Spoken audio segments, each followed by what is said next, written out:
Usually, white people get all the advantages, but when you're too white, like Patter, well, that can be a bad thing too.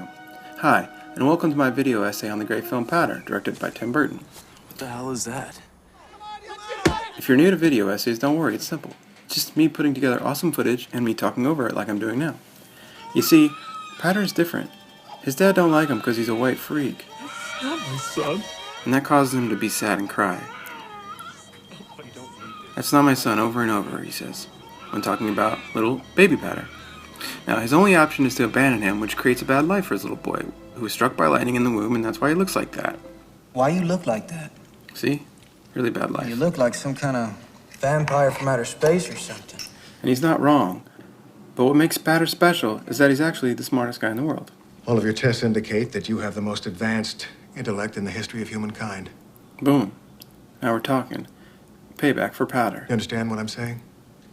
If you thought I was that advanced, would you ask me if I understood? Good one, Patter.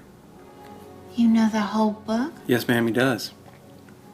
Tell her, Patter. I know them all.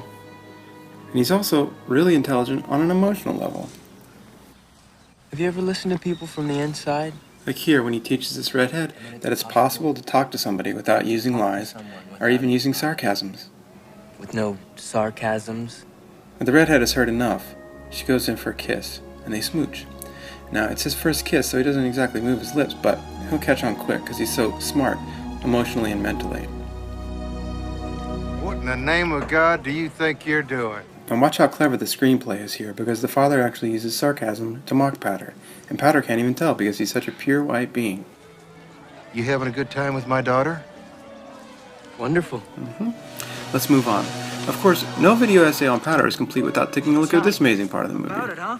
Johnny lifts his piece, and this could be the end for old Whitey. You feel that tension? What are you doing, man? One less freak in the freak show. Come on, man, it might go off. You go suck your old man off some more. Well, the tension is so amazing, you have to wonder what's going to happen next.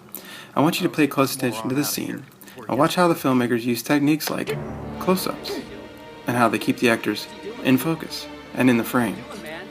If they want to show the deer, they cut to the deer, and vice versa. That's intentional. Now, watch how Burton zooms in here to emphasize that Patter is sad and crying. And this is your cue to get sad and crying. This is your cue to get sad and start crying yourself. Pure genius filmmaking. Directors are gods. No other way around it, I'm afraid. Now that we've arrived closer to Patter, his tears are more visible. Amazing.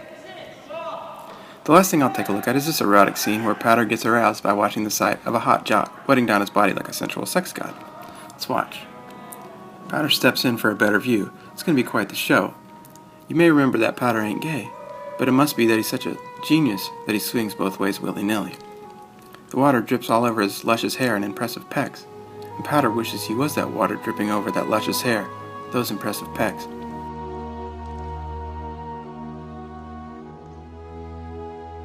But it's not to be, because it's not Patter's world, you see, because he's too white, instead of just normal white. In the end, Patter has an important message. It's that you can be a freak and people should still like you because that's common decency. He's actually not that messed up inside. It's just, he's messed up outside. Thanks for tuning in.